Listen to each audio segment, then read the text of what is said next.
नमस्कार। बहुत समय पहले मैंने एक लेख लिखा था, हम सब कैमरे की जद में हैं।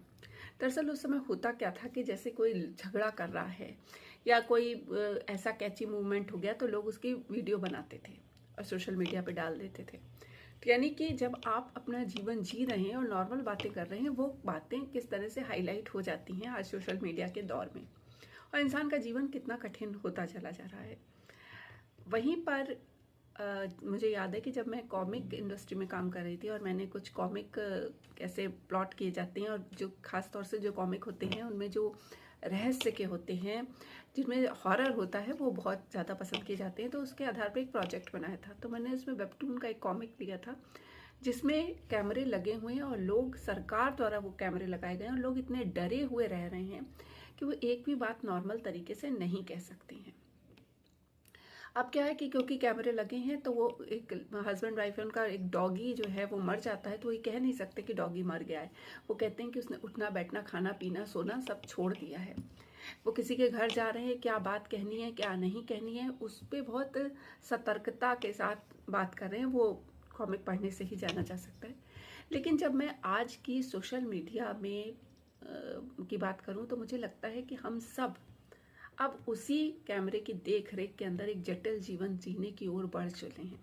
खासतौर से जब व्लॉग संस्कृति आई तो ये कहा जाता था कि आज की जो पीढ़ी है वो केवल वो बहुत हमारी पीढ़ी से या मुझसे पहले की पीढ़ी से बहुत परेशान थी कि दादी नानी चाची मामी का बहुत इंक्रोचमेंट था। लेकिन व्लॉग संस्कृति में अगर आप देख रहे हैं तो आप क्या देख रहे हैं, किसी के घर में क्या चल रहा है, उसके जो है दाल भात कैसे बन रहे हैं, उसके खर्चे कैसे मैनेज हो रहे हैं, या वो उसके दुख सुख, वो सब अपने जीवन को बेच रहे हैं या अपने जीवन को कंटेंट बना रहे हैं, जिसको नॉर्मल भाषा में कहा जाए। वहां तक ठीक है, यानी कि प्रवृत्ति नहीं बदली है। जो पुरानी पीढ़ी की थी वही आज की प्रवृत्ति, क्योंकि हम दूसरे के जीवन में झांकना चाहते हैं और आज उस झांकने को हमने पैसा कमाने का जरिया भी बना लिया है। वहां भी ठीक है, क्योंकि व्लॉगर जो है वो वही चीज़ दिखाता है, वो जो दिखाना चाहता है। वो जो नहीं दिखाना चाहता वो नहीं दिखाता है। लेकिन हमारी प्रवृत्ति तो पता चलती है कि हम क्या देखना चाहते हैं। दूसरी चीज़ मुझे ये भी लगती है कि जो ब्लॉगर होते हैं, जब ये किसी के घर जाते हैं, जैसा भी घर है, वो व्यक्ति पसंद कर रहा है या नहीं पसंद कर रहा है, उसे बिना पूर्व सूचना के कुछ क्लिप्स डाल देते हैं।